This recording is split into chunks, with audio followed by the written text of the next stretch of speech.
сожалению, автомобильные гонки могут принести не только триумф, но и смерть. Так было со знаменитыми Айртоном Сенном, Томом Прайсом, Пьером Левегом. Разрушенные спорткары, погибшие зрители, сгоревшие заживо. Об этом всем мы поговорим в данном видео, а в конце ролика мы вам покажем, что автогонки, несмотря на все совершенствования в области безопасности, до сих пор остаются одним из самых смертельных видов спорта. 24 часа Ле-Мана, 1995 год. Начнем, пожалуй, с самой жуткой аварии за всю историю мирового автоспорта, которая произошла во время суточного марафона 24 часа Ле-Мана 11 июня 1955 года. Пьер Левег пытался победить в этой гонке еще с 1938 года. И вот, будучи ветераном, получил приглашение от одной из самых сильнейших команд того времени – Мерседес. Но вместо триумфа произошла трагедия. На 35-м круге гонки Mercedes-Benz 300 SLR под управлением Левега на скорости 240 км в час врезался в болид другого гонщика, Ланса Маклина, и отлетел на защитную земляную насыпь, которая сыграла роль трамплина. Все бы обошлось, приземлись авто на трассу или на обочину. Но плоская машина полетела на расположенные слишком близко к трассе трибуны. От удара машина Левега начала разваливаться, и масса обломков, включая элементы подвески и двигатель, полетели в зрителей. При приземлении у машины загорелся и взорвался топливный бак. Сам французский гонщик погиб, вылетев из машины. Он забрал с собой 86 жизней зрителей, при этом еще более 120 человек пострадало, получив травмы разной степени тяжести. В мировой автоспортивной истории ни до 11 июня 1955 года, ни после не было аварий с таким количеством погибших и раненых. И именно после этой аварии стали ежегодно совершенствоваться стандарты безопасности. Это может показаться диким, но в 1955 году гонщики не знали, что такое ремни безопасности, что стоило Левегу, и не только ему, жизни. А зрители тогда вообще могли находиться в нескольких метрах от несущихся на огромной скорости машин. Самым распространенным видом отбойников в 50-е годы были тюки с соломой или несколько старых покрышек. Неудивительно, что едва ли не каждая гонка той эпохи могла закончиться трагедией, и нередко заканчивалась. Гонка Paris-Madrid, 1903 год. Так, в 1903 году на улицах Версаля была организована необычная гонка. Долгое время не удавалось получить разрешение на проведение такого мероприятия на общественных пространствах города. Однако местные жители, администрации населенных пунктов и производители машин оказались очень настойчивы, и гонка все же состоялась. Она стартовала в Версале, где вступили в поединок в общей сложности 215 автомобилей и 59 мотоциклов. Французские газеты были взволнованы и освещали гонку с большим энтузиазмом. Она была представлена как крупнейшая с момента изобретения автомобиля, и более 100 тысяч человек смогли добраться до Версаля в 2 часа ночи, чтобы посмотреть на старт. Первые 100 километров гоночной трассы были переполнены зрителями, а железнодорожные станции были забиты людьми, пытавшимися добраться до Версаля. Зрители, не понимавшие опасности, исходящей от мчавшихся со скоростями до 140 км в час автомобилей, стояли группами на проезжей части. Порой даже перебегали с одной стороны дороги на другую перед самым носом приближающейся машины. В результате за первый же день соревнований погибло несколько зрителей и гонщиков, в том числе один из основателей фирмы Рено, Марсель Рено. В целом же половина машин разбилась или сошла с дистанции, и по меньшей мере 8 человек считались погибшими и более 100 ранеными. Французское правительство распорядилось остановить кровавый фарс. Гонка была отменена в день ее начала. Все машины были опечатаны и поездами отправлены по домам. Самые масштабные аварии. Если предыдущее соревнование является практически рекордсменом по количеству машин, принявших в нем участие, то следующие гонки стали лидерами по количеству столкнувшихся автомобилей. В 1960 году на мероприятии Дейтона 500 случилась крупнейшая авария в истории NASCAR. Она произошла отчасти потому, что трасса Дейтона намного больше и быстрее, чем привыкли гонять до этого участники Кубка.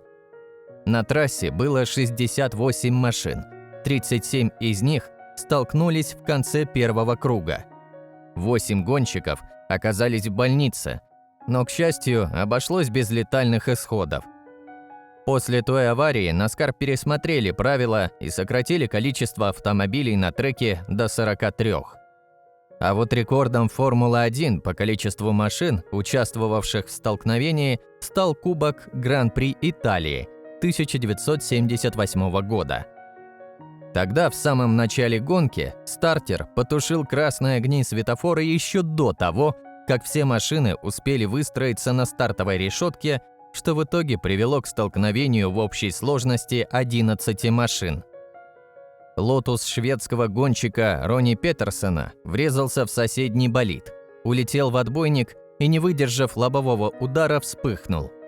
Гонщика удалось вытащить, но на следующий день он скончался в больнице. Гонка, конечно же, была остановлена красным флагом. У организаторов ушел примерно час на то, чтобы эвакуировать все автомобили. В те времена все команды Формулы-1 имели право использовать запасные машины, но все равно на повторный старт не смогли выйти сразу 3 пилота. Представляем, как же досадно проиграть гонку, так и не успев в ней поучаствовать. Инди 500. Нечто похожее произошло и в 1964 году. 500 миль Индианаполиса является самой популярной гонкой в Северной Америке и одной из 3 самых престижных в мире наряду с Гран-при Монако и 24 часа Ле-Мана. Дэйв Макдональд в тот год дебютировал на Инди 500 в качестве пилота Форда. Нет, это была не первая гонка спортсмена. Начав с драг-рейсинга, калифорниец сел за руль спорткара еще в 1960 году. Гонял на корветах, принес дебютные победы каждой из первых 3 моделей «Кобра». Финишировал в дебютной Дейтоне 500 10-м. В его 4-летней гоночной карьере он успел поучаствовать в 115 гонках с 47 победами и 69 лучшими 3 концами. Карьера Макдональда набирала обороты. Однако абсолютному триумфу так и не удалось случиться.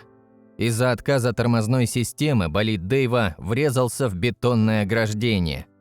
Огромное облако черного дыма, образовавшееся из-за возгорания автомобиля, заволокло большой участок трассы и лишило многих участников видимости, что привело к массовому столкновению не менее 7 машин.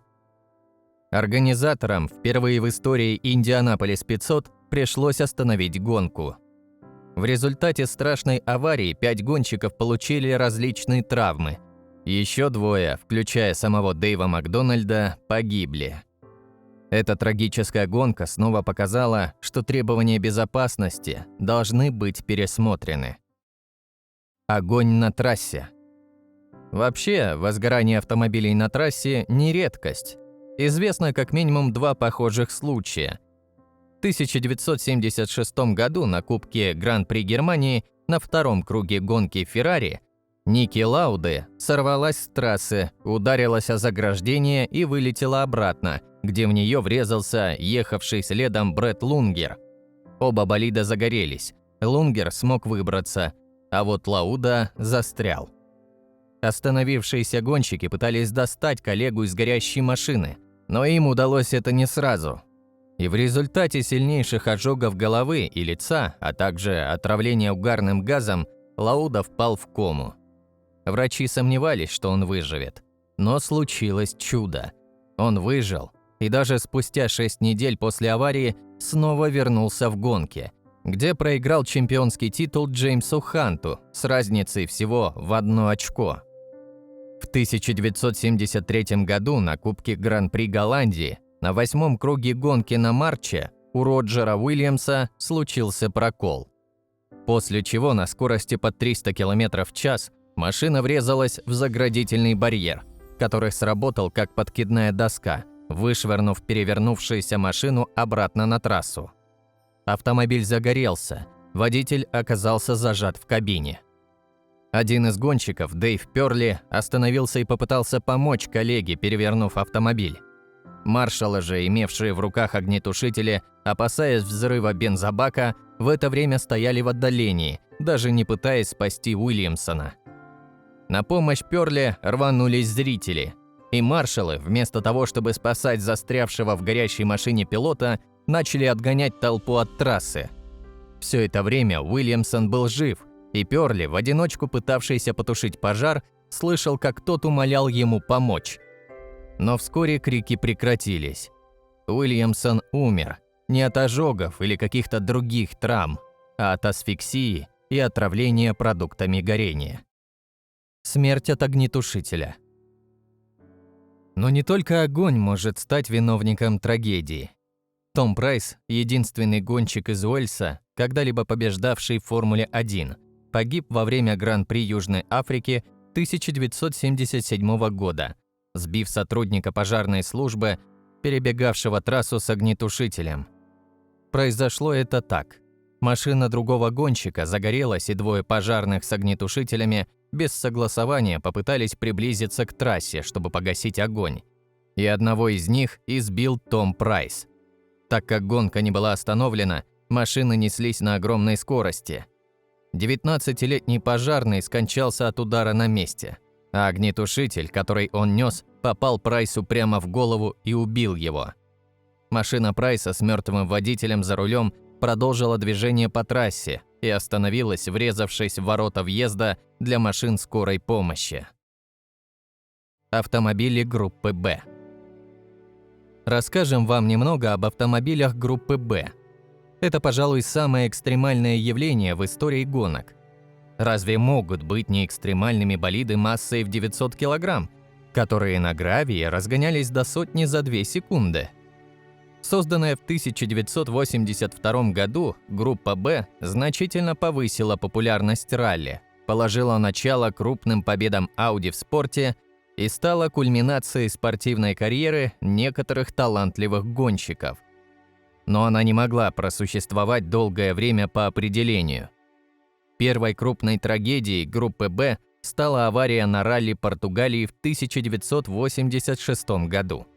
В одном из поворотов неопытный пилот Йохим Сантос, который впервые участвовал в гонках на болиде такой мощности, не справился с управлением и врезался в толпу зрителей. Как минимум 3 человека погибли, и еще 10 получили тяжелые увечья. Однако главной причиной полной ликвидации группы «Б» стал ужасный инцидент, произошедший чуть позже аварии Сантоса, в том же 1986 году. Один из самых талантливых пилотов ралли своего времени, Тойвонен, говорил в интервью, что Lancia Delta S4 слишком быстрый болид, чтобы быть безопасным. И действительно, по своим характеристикам Delta S4 была самой быстрой машиной среди самых быстрых машин планеты на тот момент, поэтому авария с тяжелыми последствиями на узких горных дорогах без заграждений была лишь вопросом времени. Так и получилось. Съемок этого участка этапа нет, но по одной из версий пилот не справился с управлением. Из-за этого машина на повороте сорвалась в пропасть, врезалась в дерево и загорелась. Возможно, экипаж погиб от сильного удара, но огонь пылал еще 20 минут, пока машину не обнаружили спасатели. Если бы эта гонка проводилась сегодня, если бы авария произошла на людном и оборудованном участке дороги, то пожар бы потушили за секунды. Но в те годы инфраструктура трассы оставляла желать лучшего, а организаторы были попросту не готовы к таким ситуациям. Поэтому и произошло то, что произошло. Гибель Тойвонена и Кристо заставила немедленно запретить опасные для пилотов и зрителей машины группы «Б». Гибель трехкратного чемпиона. Бразилец Айртоном Сенном, трехкратный чемпион мира по гонкам Формулы-1, 1 мая 1994 года участвовал в очередном соревновании. За день до гонки в квалификации погиб пилот, австриец Роланд Ратценбергер. Но гонку все равно не отменили, посчитав это недостаточным основанием. Итак, соревнование началось. Уже на втором круге в результате столкновения двух других пилотов появилась необходимость выпустить на трассу автомобиль безопасности, снижавший скорость гонщиков, чтобы дать возможность службам трассы убрать разбросанные по дорожному полотну обломки автомобилей. Гонка была продолжена на 6-м круге, а уже на 7-м автомобиль Айртона Сенна на всей скорости вылетел с трассы, протаранив ограждение. Гонка была приостановлена, а тело мужчины, не подающего признаков жизни, на вертолете транспортировали в госпиталь. Там узнали, что мозг Айртона уже мертв, и на выход из комы нет никаких шансов. Было принято решение отключить его тело от средств, искусственно поддерживающих в нем жизнь. С тех пор это самая известная авария в автоспорте. Таковой она остается еще и потому, что до нынешнего момента во всей истории остается слишком много неизвестного. Главная загадка – причина аварии. По одной версии не выдержали перегретые шины, по другой – отказала система управления автомобилем, по третьей – пилот не выдержал нагрузок и упал в обморок. Неизвестно и когда наступила смерть мужчины – на трассе, по пути в госпиталь или уже в больнице. Сходятся все лишь в одном – причине смерти, которую повлек за собой удар в голову элементом подвески. Но кажется, этих мер все еще недостаточно для обеспечения полной безопасности на данных спортивных мероприятиях. Гран-при Японии 2014 года проходил под проливным дождем. На 42-м круге гонки разбился пилот Адриан Сутиль. На 43-м круге Жюль Бьянки не справился с управлением и врезался в другой автомобиль, в погрузчик, эвакуировавший машину Сутиля. Комиссия установила, что в момент столкновения 700-килограммового болида с 6,5-тонным краном машина Формулы-1 имела скорость 126 км в час. В FIA назвали неправильным в корне утверждение некоторых экспертов, что подобная авария может оставить шансы на положительный исход. По некоторым данным, француз отвлекся и не заметил перед собой препятствия. По другим, нажал одновременно на педали газа и тормоза для активации системы Fail-Safe, которая снижает обороты двигателя. Однако из-за конструктивных особенностей болида Маруся эта система не сработала. Некоторые эксперты и вовсе считают, что причиной трагедии стали мокрая трасса и темное время суток. Правды мы не узнаем. Ясно лишь то, что автогонки все еще смертельно опасный вид спорта, несмотря на все предпринятые меры. Ведь через 9 месяцев после аварии Бьянки скончался от полученных на соревновании травм в больнице во Франции. Автогонки действительно опасный спорт. За всю историю соревнований по этой дисциплине произошло немало страшных аварий. Мы осветили лишь некоторые, самые запоминающиеся из них. Спасибо за просмотр.